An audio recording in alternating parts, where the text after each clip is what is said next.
The laughter still rings in my ears, a cruel symphony played on the ruins of my family. Thanksgiving. The smell of turkey and lies hung heavy in the air. They raised their glasses, celebrating a future I wasn't invited to, a future built on a foundation of secrets and deceit. I remember the exact moment the world tilted on its axis, the moment my sister, with a smug grin plastered across her face, dropped the bomb that detonated everything. If you have a sister who would stand by you no matter what, subscribe now, and let's build a family that lasts forever. The air in the room crackled with a strange mix of anticipation and pity. It was Thanksgiving, a day supposedly dedicated to gratitude, but the main course being served was injustice. My sister, Emily, stood, her voice dripping with an unearned confidence. "I have an announcement," she began, pausing for dramatic effect, her eyes scanning the room, lingering just a fraction too long on me. "Mom and Dad are signing the house over to me. You get nothing." The words hung in the air, each syllable a tiny ice shard piercing my heart. A wave of nausea washed over me. The house, our childhood home, memories both good and bad flooded my mind. Years of Christmases, birthdays, scraped knees, whispered secrets shared under the covers with Emily. All of it now tainted. What stunned me more than the announcement itself was the chorus of approval that followed. Aunts, uncles, even my own parents, beaming as if Emily had just announced she'd cured a terminal illness. It was a performance, meticulously planned and flawlessly executed, with me cast as the unsuspecting fool. My name is Hannah, and up until that moment, I truly believed that I had a family, people who cared about me beyond the surface. I looked at my parents, searching for some sign of remorse, some flicker of understanding in their eyes, but found only a cold, calculating satisfaction. My father, a man who'd always preached fairness and equality, raised his glass. "To Emily," he toasted, "and to the future of the family home." The hypocrisy was suffocating. I felt my face flush, a burning heat creeping up my neck. I wanted to scream, to lash out, to shatter the carefully constructed facade of familial bliss, but something held me back. A seed of cold, hard anger had been planted deep within me, and it was already beginning to sprout. I would not give them the satisfaction of seeing me break. I would not let them witness my pain. I sat there, silently, as the celebration continued around me, a ghost at my own Thanksgiving dinner. Emily, basking in the glow of her victory, made a point of avoiding my gaze. My aunts, normally so quick to offer unsolicited advice, suddenly found themselves engrossed in deep conversations about the cranberry sauce. Even my usually boisterous cousins seemed subdued, their laughter muted, replaced by furtive glances in my direction. The silence screamed louder than any argument ever could. What did they know? What had been decided behind my back? The house wasn't just bricks and mortar, it was a symbol. A symbol of belonging, of stability, of family. And they were deliberately excluding me. The house had been in our family for generations, passed down through my mother's side. I had always assumed it would eventually be shared, or at least that a fair agreement would be made. To discover that I was being completely cut out, with no explanation, no discussion, felt like a physical blow. It wasn't about the money, it was about the betrayal. It was about the feeling of being discarded, deemed unworthy of a place at the table, both literally and figuratively. Later that evening, after the last of the guests had departed and the remnants of the feast had been cleared away, I found myself alone in the living room, staring at the fireplace. The embers glowed dimly, mirroring the dying embers of my hope. My mother entered the room, her face etched with a mixture of guilt and defiance. "Hannah," she began, her voice strained, "don't take this personally." I turned to face her, my eyes narrowed. "How can I not take it personally? You're giving away my inheritance, the home I grew up in, to Emily." She sighed, as if I were being deliberately difficult. "Emily needs it more than you do." Her words were a slap in the face. Needs it? What does that even mean? I have a job, I have responsibilities. My voice rose despite my best intentions, each syllable laced with growing anger. "This isn't about need, Mom, it's about fairness." She crossed her arms, her expression hardening. "Life isn't fair, Hannah, you need to learn that." And just like that, the illusion shattered completely. My mother, the woman who had always preached the importance of honesty and integrity, was now justifying an act of blatant favoritism with a platitude.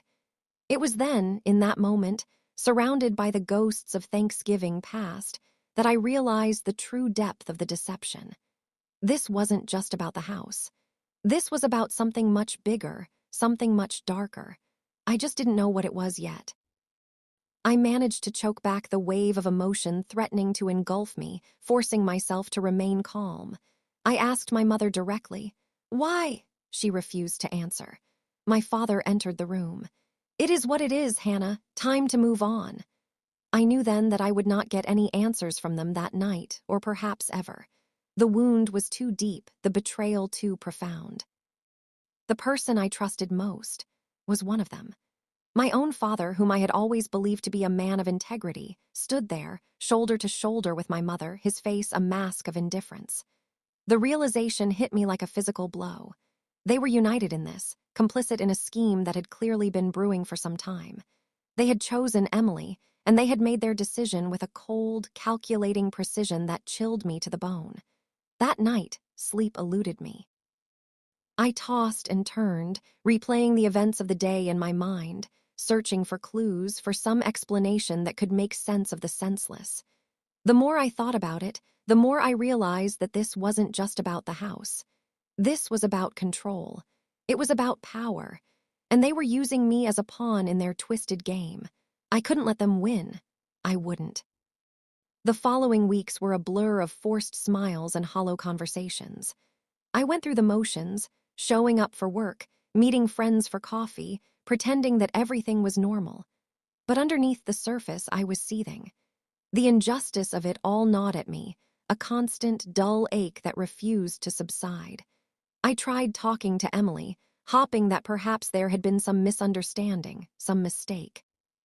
I met her for lunch, choosing a neutral location, a busy cafe where we couldn't possibly raise our voices without attracting unwanted attention. "Emily, can we please talk about the house?" I asked, my voice carefully controlled. She avoided my gaze, stirring her latte with unnecessary force.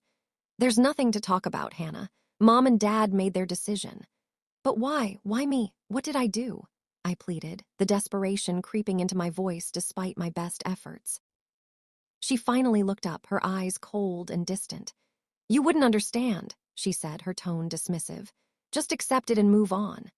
Her words were like a knife twisting in the wound. The implication was clear. I wasn't worthy of an explanation, let alone the house. I felt the anger rising again, a hot, suffocating wave that threatened to consume me. I stood up abruptly, knocking over my chair in the process.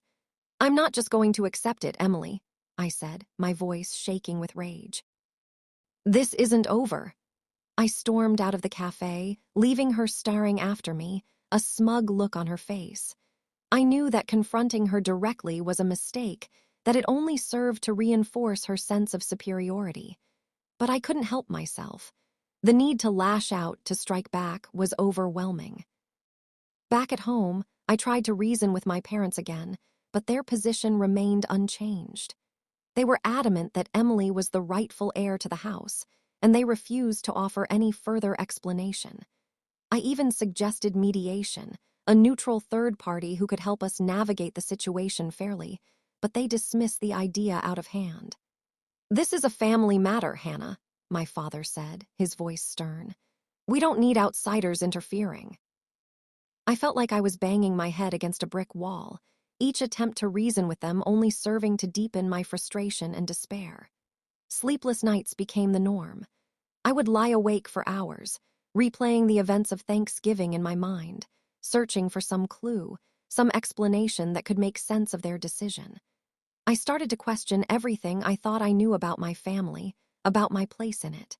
Was I really the black sheep they seemed to think I was? Had I done something to deserve this treatment? The weight of injustice pressed down on me, a suffocating burden that threatened to crush me. I felt isolated and alone, as if I were the only one who saw the wrongness of what was happening. My friends tried to be supportive, but they couldn't truly understand the depth of my pain. They offered platitudes about moving on and focusing on the future, but their words rang hollow. They didn't know what it was like to be betrayed by the people you loved most. To have your family turn against you in such a cruel and calculated way. Desperate for answers, I decided to consult a lawyer. Maybe there was something I could do legally, some way to challenge my parents' decision. I made an appointment with a local attorney who specialized in estate law, hoping that she could offer some guidance. After listening to my story, she explained that, unfortunately, my parents had the right to dispose of their assets as they saw fit. Unless I could prove that they were mentally incompetent or being unduly influenced by Emily, there was little I could do to challenge their will. "I'm sorry," she said, her voice sympathetic, "but it seems like your parents have made up their minds." Her words were a crushing blow. I had pinned all my hopes on finding a legal solution, but it seemed that I was out of options. Defeated and discouraged, I returned home, feeling more lost and alone than ever before. I sat in my apartment, staring out the window at the city lights, tears streaming down my face. I had tried everything I could think of to fix the situation, but nothing had worked. My family had turned against me, the legal system offered no recourse, and I was running out of hope. It was then, in that moment of utter despair, that I realized that I couldn't rely on anyone else to fight my battles. If I wanted justice, I would have to take matters into my own hands. And that's exactly what I decided to do. The rage began to solidify into a cold, hard determination. I would not be a victim. I would not let them win. I would find a way to expose their secrets, to make them pay for what they had done to me. The plan started to take shape, slowly, carefully, like a phoenix rising from the ashes of my broken heart. The weight of their betrayal threatened to suffocate me. Days turned into weeks, and the gnawing emptiness inside me grew with each passing moment. I stopped eating, lost interest in my hobbies, and found myself retreating further and further into myself. My apartment, once a sanctuary, now felt like a prison, each wall closing in on me, a constant reminder of my isolation. I'd stare at the phone, willing it to ring, hopping for a call from my parents, an apology, an explanation, anything. But the silence was deafening. My friends noticed my withdrawal, their concerned faces a mixture of pity and helplessness. They tried to cheer me up, suggesting nights out, weekend getaways, anything to distract me from my pain, but their efforts were futile. I was a ghost, going through the motions, unable to shake the feeling that I was living someone else's life. Even simple tasks became monumental challenges. Getting out of bed in the morning felt like climbing a mountain. I'd lie there, staring at the ceiling, paralyzed by the weight of my despair, wondering what was the point of it all. The joy had been sapped out of everything, leaving behind only a hollow shell. I started having nightmares, vivid and terrifying visions of my family turning against me, their faces contorted with malice, their voices echoing with accusations. I'd wake up in a cold sweat, my heart pounding in my chest, gasping for air, unable to shake the feeling that I was being hunted. The lack of sleep only exacerbated my already fragile state, pushing me further and further to the brink. One particularly dark evening, I found myself standing on my balcony, gazing down at the city lights, a million tiny sparks twinkling in the darkness. The wind whipped around me, carrying with it the sounds of the city, the sirens, the car horns, the distant rumble of a train. It was a symphony of chaos, a stark contrast to the silence that had consumed my life. For a moment, I felt a strange sense of detachment, as if I were watching myself from a distance, a disembodied observer of my own misery. The thought flickered through my mind, a dark and insidious whisper, suggesting that maybe it would be easier to just let go, to surrender to the darkness, to find peace in the oblivion. The temptation was overwhelming, a siren's song luring me towards the edge. I stood there for what felt like an eternity, battling the demons inside my head, the voices telling me that I was worthless, that I was unloved, that I would never be happy. The wind howled around me, urging me to take the plunge, to end the pain once and for all. But then, something shifted. A flicker of defiance, a spark of resistance, ignited within me. The image of my sister's smug face flashed before my eyes, followed by the cold, calculating expressions of my parents. The injustice of their betrayal washed over me again, a wave of anger so intense that it momentarily eclipsed the darkness. I realized that giving up would be letting them win. It would be surrendering to their cruelty, validating their belief that I was weak and unworthy. And I refused to do that. I would not let them break me. I would not let them steal my life. I stepped back from the edge, my body trembling, my heart pounding, but my resolve strengthened. The darkness hadn't won. Not today. I stumbled back inside my apartment, collapsing onto my couch, tears streaming down my face. But this time, they weren't tears of despair. They were tears of anger, of frustration, of determination. I would not be a victim. I would not let them define me. I would fight back. I would make them pay for what they had done. The seed of revenge had been planted, and it was beginning to take root. I wiped away my tears, took a deep breath, and started to think. I needed a plan, a strategy, a way to expose their secrets and bring them to justice. I couldn't rely on the legal system, I knew that much. I would have to be smarter, more cunning, more ruthless than they were. I started by gathering information. I needed to know everything about my family, their finances, their relationships, their secrets. I spent hours online, scouring social media, searching public records, digging for any dirt I could find. I reactivated old contacts, reaching out to distant relatives, former friends, even old enemies, anyone who might have information that could be useful. I became a detective, piecing together fragments of information, connecting the dots, uncovering hidden truths. The more I learned, the more I realized that my family was not who I thought they were. Their carefully constructed facade of respectability was crumbling, revealing a dark underbelly of lies, deceit, and betrayal. My biggest weakness was also my biggest strength. They believed I was weak. They thought I would simply accept their decision and move on. They underestimated me. They didn't realize that beneath the surface of my pain and despair, a storm was brewing. And when that storm finally broke, it would be devastating. I spent weeks meticulously documenting everything, compiling evidence, building my case. I recorded conversations, took photographs, saved emails, anything that could be used to expose their wrongdoings. I knew that what I was doing was risky, that I could face legal consequences if I were caught, but I didn't care. The need for justice outweighed any fear of reprisal. I was no longer the naive, trusting daughter they had always known. I was someone else now, someone hardened by betrayal, fueled by rage, and determined to make them pay. The day they tried to end me was the day revenge was born. I smiled. I played their game, attending Sunday dinners, feigning interest in Emily's wedding plans, all the while meticulously recording every conversation, every interaction. I invested in a high-quality audio recorder, discreet enough to conceal in my purse or even sewn into the lining of a jacket. I knew that legally, recording someone without their consent could be problematic, but I also knew that in certain states, only one party needed to be aware of the recording. I did my research, consulted with a different lawyer, one who wasn't afraid to skirt the edges of legality, and learned the nuances of surveillance laws. I wasn't trying to break the law, but I was prepared to bend it as far as it would go to uncover the truth. The tension was unbearable.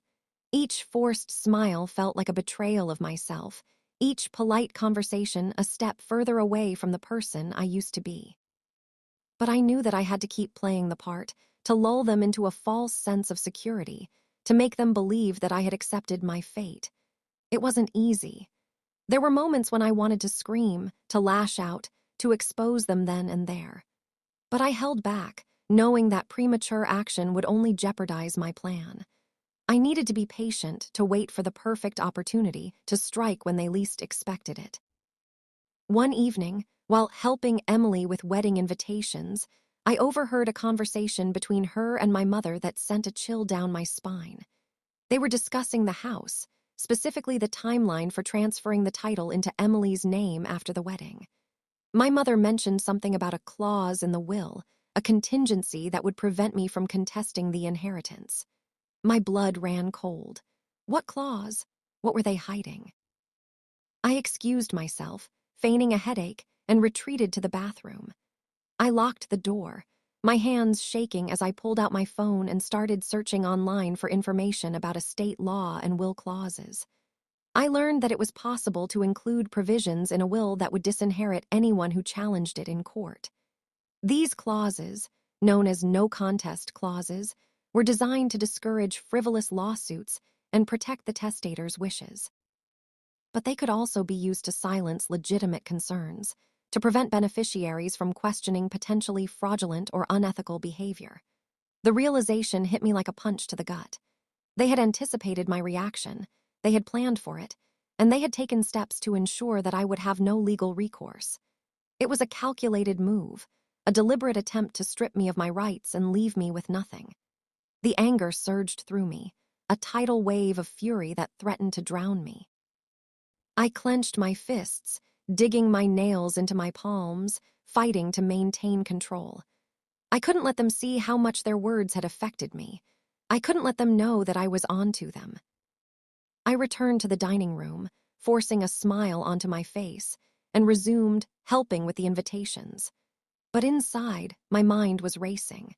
I needed to find out more about this no contest clause, to understand its implications, and to figure out a way to circumvent it. I knew that I couldn't confront my parents directly. They would only deny it or try to gaslight me. I needed to find proof, concrete evidence that I could use to expose their deceit. I decided to focus my efforts on uncovering the truth about the will itself. I knew that wills were public records, available for anyone to inspect at the local courthouse. But I also knew that accessing them could be tricky, especially if my parents had taken steps to conceal their existence. I considered hiring a private investigator, someone who could discreetly obtain a copy of the will without raising any suspicion. But I hesitated. Private investigators were expensive, and I wasn't sure if I could afford one. Besides, I had a feeling that I could handle this myself. I just needed a plan. I spent the next few days researching the process for accessing public records, learning about the different types of documents that were available and the procedures for obtaining them. I discovered that in some jurisdictions, it was possible to view wills online through the courthouse's website. I spent hours searching the online databases, entering my parents' names, my sister's name, any possible variation that might yield results. But I found nothing. It was as if the will had been deliberately scrubbed from the system. I refused to give up.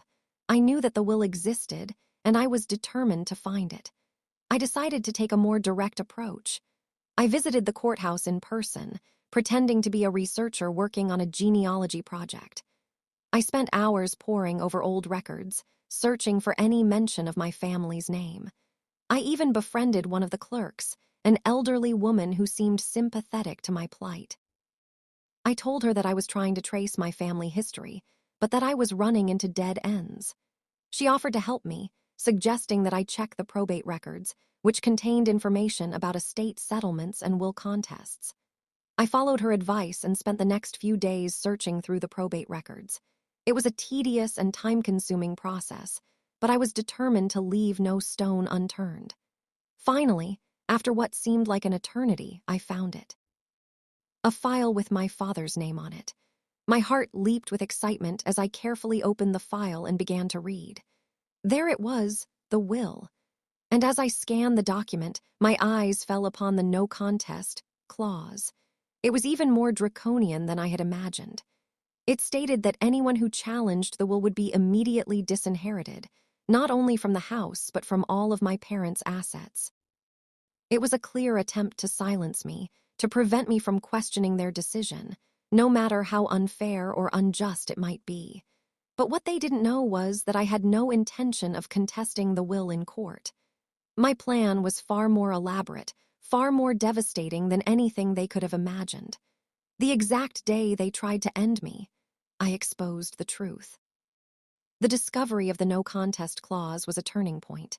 It wasn't just about the house anymore. It was about their audacity, their blatant attempt to control my life even from beyond the grave. My parents thought they were so clever, so untouchable, but they had underestimated my resolve.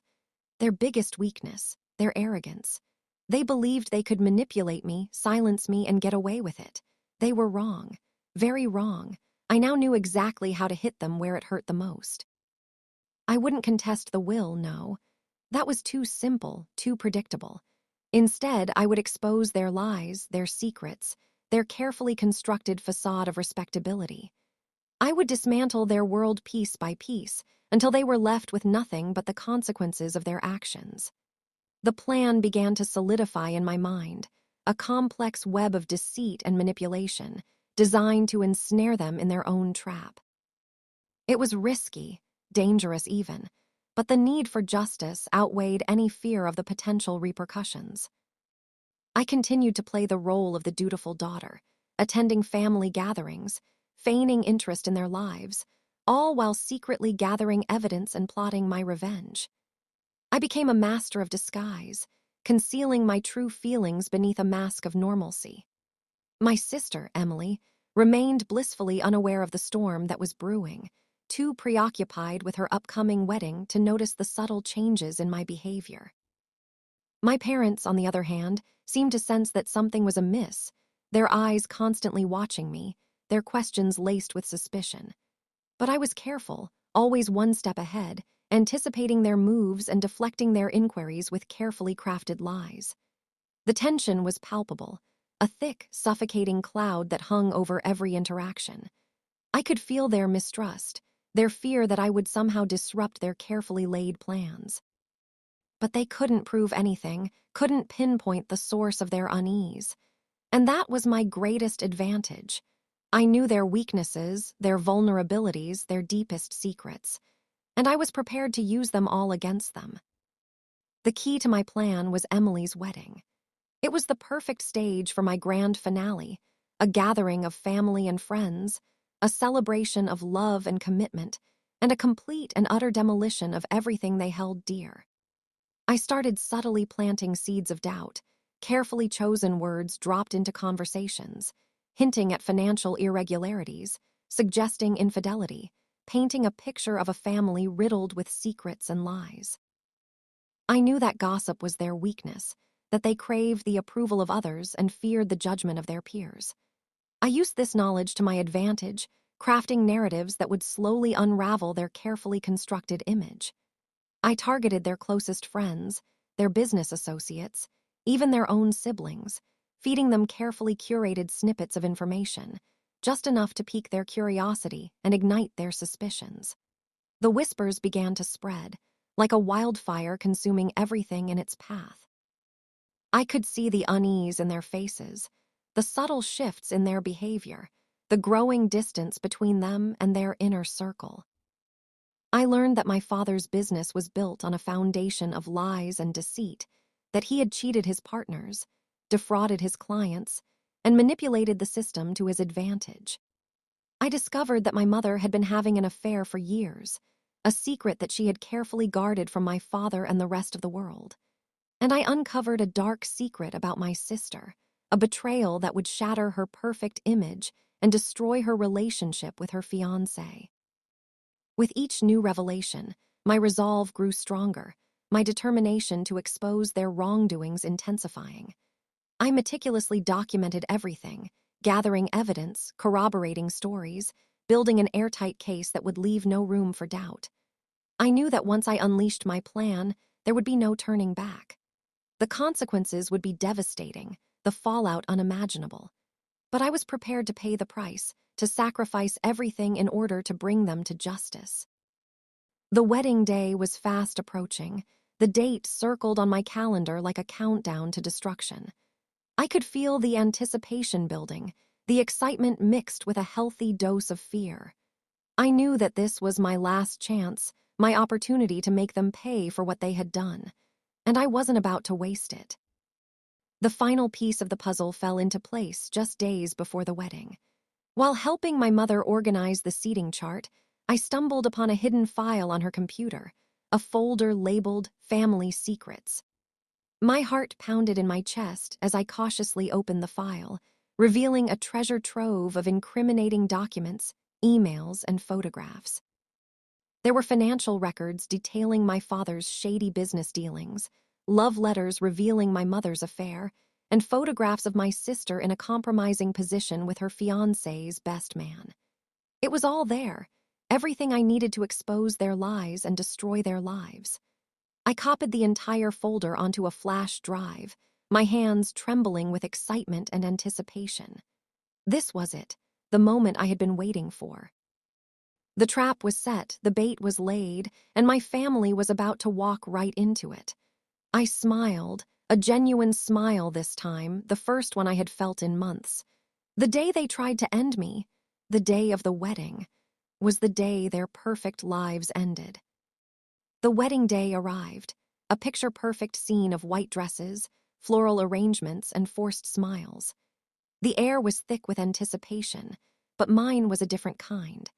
As Emily walked down the aisle, radiant in her gown, I couldn't help but feel a pang of sadness for the innocent version of her I once knew, the sister who would soon learn the true nature of our family. During the reception, as the toasts began, I knew my time had come. I stood up, a glass of champagne in hand, and asked for everyone's attention. "I'd like to propose a toast," I began, my voice steady despite the tremor in my heart. "To Emily and Mark, may their marriage be filled with happiness, honesty, and, well, may they truly know each other." A nervous laugh rippled through the crowd, but my family exchanged worried glances. "I also want to take this opportunity to share some family secrets," I continued, my voice gaining strength. "Secrets that have been hidden for far too long." I paused, taking a deep breath, and nodded to the DJ. The music stopped, replaced by a slideshow projected onto the large screen behind me. The first image was a financial statement, highlighting discrepancies in my father's business accounts. Gasps filled the room as the truth began to dawn on the guests. The next slide showed emails between my mother and her lover, their words painting a vivid picture of their years-long affair. My father's face turned crimson, his eyes wide with disbelief. And then came the final blow, the photographs of Emily with her fiancé's best man, their betrayal captured in explicit detail. Emily burst into tears, her perfect world crumbling around her. Mark, her fiancé, stood frozen, his face a mask of shock and anger. Chaos erupted. Guests began whispering, pointing, and pulling out their phones to record the unfolding drama. My father lunged towards me, his face contorted with rage, but several guests intervened, holding him back. My mother sank into a chair, her head in her hands, sobbing uncontrollably. Emily ran from the room, her wedding dress dragging behind her. The scene was a maelstrom of accusations, tears, and shattered illusions. As the dust settled, I watched my family's carefully constructed world collapse. Their friends turned their backs on them, their reputation tarnished beyond repair. The business deals my father had been working on evaporated, his partners distancing themselves from his tainted name. My mother's affair became public knowledge, destroying her marriage and alienating her from her social circle. And Emily, once the golden child, was now ostracized, her future uncertain. They lost everything. I just smiled. I gathered my things and walked out of the venue, leaving behind the wreckage of their lives. The weight on my shoulders lifted, replaced by a sense of liberation. I had done what I set out to do.